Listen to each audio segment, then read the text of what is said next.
Are you hypersensitive to other people's pain? Do you have a hard time not feeling it? Or when you see people in pain, do you just want to do everything you can to help them?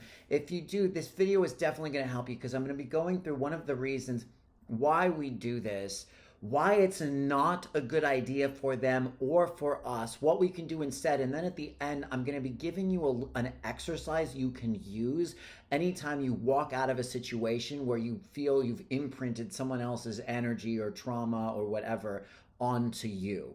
My name is Adam. Welcome back to my YouTube channel. Before we get started, I just want to let you know I'm doing a few more free breakthrough calls. There will be a link pinned in the comment section below. A breakthrough call is a 30-minute call where we get on Zoom and I just kind of help you go through where you're stuck in your life or on your spiritual journey or your healing process. I kind of help you get to the bottom of some of the root issues that are stopping you from creating the life that you want. And then I just help you troubleshoot some potential solutions. I recently did a video on being, just hypersensitive as souls. And if you're an empath or are on a spiritual awakening or you identify as an HSP, I was mentioning in that video that there are many things we can do to protect our energy, to set boundaries, to stop taking on energy, etc. But sometimes we just have to accept on some level that for some of us, there's always going to be a bit of a difficulty in navigating planet Earth being so sensitive. And when we have acceptance, there's a relief in this and there's a solace because we stop trying to change the fact that we are this way. It helps us to embrace who we are. It helps us to deal with the pain and discomfort that it does take when you want to offer your gifts to the world, and accomplish something and achieve something and provide an amazing service, because that's just part of life. And that's kind of part of my point of this video is it's just part of life to go through some of these things that are painful. However, when we're super sensitive and we see other people suffering, it can really bother us. I mean, I've read a number of comments on different videos that I've made. People, discuss having this issue. I've always had it. When I see people in a lot of pain, I have a tendency to feel it. And not only do I feel it, but I want to help them. I wish I could just take it all away. But what are we doing when we have the belief that it's our job to take their pain away or that we should take the pain away? Well, we're basically saying that we don't really understand the point of pain. So one of the best things you can do is understand that all pain has a purpose, it has a reason, and within the pain, there is beauty. There is beauty in the pain. This isn't the only realm of existence. We don't live once and we die and that's it. It goes on forever. So some part of us chose to come here to experience this difficulty because we grow when we do that. And the more we understand that for ourselves, the more we understand it for others. Now, it's still really hard, and I know that. But I want to talk about sympathy versus empathy for a minute. I've talked about this in other videos a long time ago, but I'm going to talk about it now. So, sympathy versus empathy and compassion. Sympathy tends to be kind of going like, that person's suffering. I feel bad. I feel sorry for you. But when we do sympathy, what happens is two things. Energetically, we're basically saying, I feel bad. Here, let me take that. So if you're an empath and you have a lot of trouble feeling everyone's energy, check to see if that's where you're coming from, because you're basically telling the universe or the other person, here, give me that. Okay, so we end up taking it on. And the other thing that we do is we subconsciously send them the message that they can't handle life. We're going, poor baby, I feel sorry for you. The message being, you're incapable. And that doesn't help anyone get better.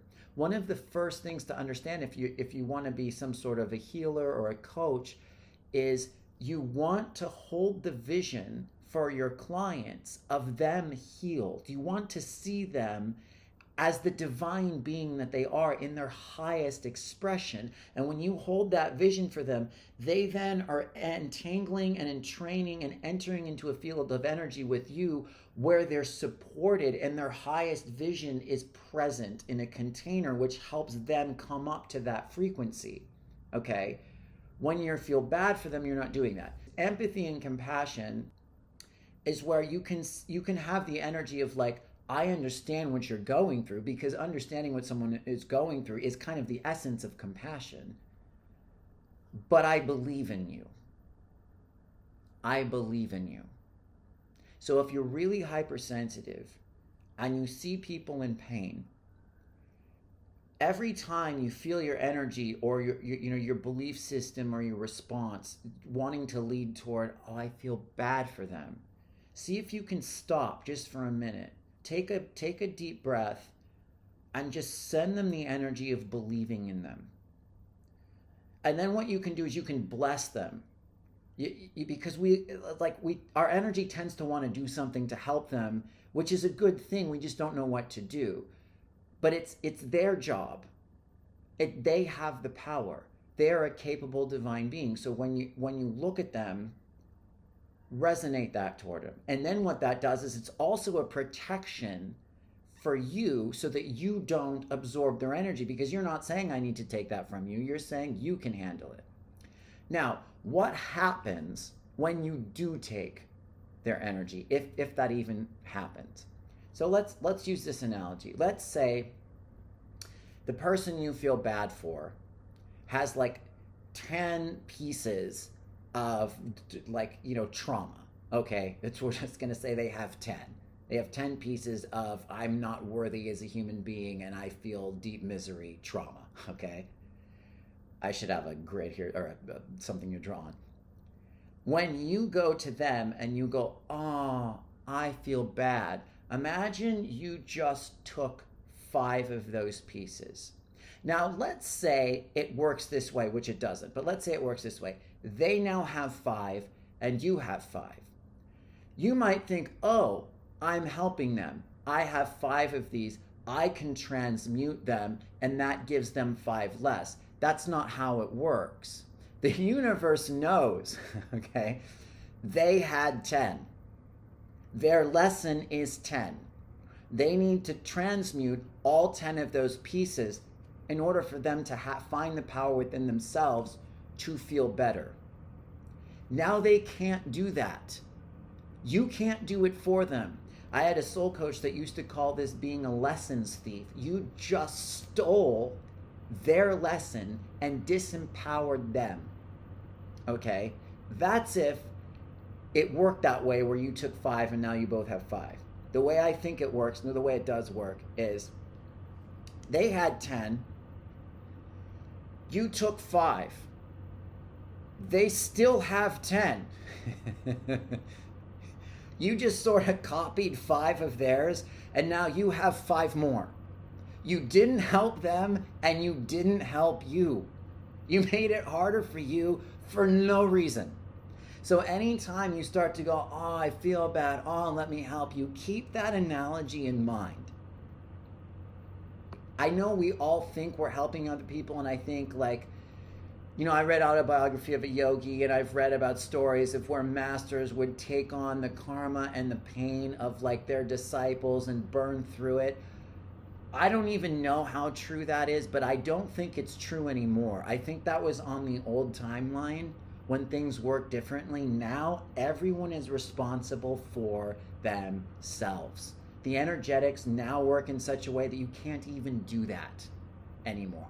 It's not allowed because we're in the age of complete self-empowerment. So if you read that somewhere or you have a past life where you were doing something like that, it doesn't work anymore. It's like an outdated program on a Mac. You need to delete it and upload the new program, basically. I mean, don't you forgive yourself and all that. It's fine, I get it, but it's just not gonna work. Okay, so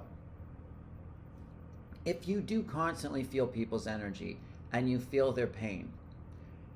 What I've been talking about here will help a lot. Finding the belief systems within yourself where you think you're responsible for others, which oftentimes come from childhood. I mean, they always get triggered in childhood. Maybe you were responsible, or you were made to be responsible for your mother's moods or your father's moods, and you walked on eggshells all the time. And so you would kind of create this resonance with them where you would try to take their energy or adjust your energy or give your energy away to them to as a way to try to feel safe because you weren't, or because you had to parent your parents. And so these patterns just get triggered and developed. Okay, so you want to find in yourself where you started to believe that it was your responsibility to save people or take care of them. That's one of the places these beliefs come from, these things come from. There's more. But the other thing to understand is there's a lot you can do, but to an extent, don't think that you can get to the point where you can never feel anyone else's energy ever. That may be possible, but I want to keep people from getting down on themselves when they do work on themselves and their empath belief systems, and then they still feel people's energy. I don't know that it's even possible yet to never feel anyone else's anything. There's a physicality to other people's magnetic fields. To me, it's like not taking it on. There's a difference between taking it on and feeling it, okay? You don't have to take it on, but you might feel it if you're around it, right? It's kind of like, to me, it's like being on an airplane and having an air conditioning vent like blowing on you when it's really cold. It doesn't so much matter what I believe or what energetic boundaries I set. There's cold air blowing in my face. That's how people's energy are. High weather or high pressure weather systems mix with low pressure weather systems. It's just kind of how energy fields, resonance, pressure works in this reality. So don't have the expectation that you'll never feel anyone's anything. Work, to not take it home with you, because you don't have to do that. Now, if you're somebody who's continually walking away from situations drenched in the pain, and your thoughts start to change and your emotions start to change because you've drawn it in, which happens. I'm going to tell you what to do in a second, but know this: we tend to link and connect to everything that we see or feel. There's just something with harmonic and sympathetic resonance. When you observe something, you just start to resonate with it. So what you want to do is make sure you learn how to unlink from any energetic field that isn't positive or beneficial for you. One of the things you can do is, if you walk into an environment that's kind of toxic, instruct your energy field to not to take it on, basically saying no, because your energy, we open up to absorb energy. And if you're in nature and it's really positive, you want to absorb it. If you're in a homeless encampment, you don't want to be absorbing that energy. But if your energy field doesn't know what to do except what it's been programmed to do, so we have to start taking control of it. So you can say no, don't take this on. But you still may walk away from things, movies, people, places, events, parties, kind of drenched. So this is something you can do. So you wanna when you're in a space that's more safe, in your room or your house or in nature, spend a moment to connect with your body, kind of ground, breathe a little bit. You need to be present in your nervous system to some extent, or it helps to. And then ask your higher self or your guides or whatever you believe in. You can make the statement of kind of calling to mind anything that you've linked with. If you have a picture of what it is, because you're like, I know that party was bad, bring to mind the party. If not, you can just generally ask for anything non-beneficial that you're linked with to separate. So sever all cords, ties, attachments, and non-beneficial links leaving everything in harmony and balance. And you just state that. You say, higher self, please, sever any non-beneficial links that I have, period, or that I have with this person. You can then say, please remove any negative energies, entities, traumas from all time and all space with anything they've created and co-created. Leaving everything in harmony and balance. Bring back all my truthful soul energy, healed, purified, transformed, reintegrated. These are, you don't have to use the statement exactly. You can put it in your own words, but set this intention and make these commands. And always ask to have everything restored to harmony and balance for the highest good of all. And then you will start to teach your subconscious to separate. This can make a big difference because I've learned the hard way. There are still people to this day that I care about that have really bad energy fields.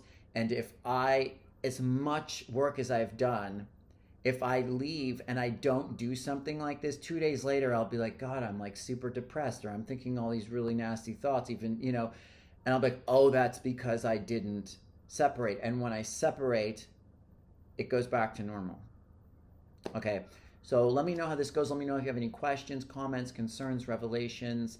I always appreciate everybody who watches these videos. Thank you so much. I have a free book list if you want to download the 15 books that really helped change my life and help me to heal. Other than that, I appreciate it. And until next time.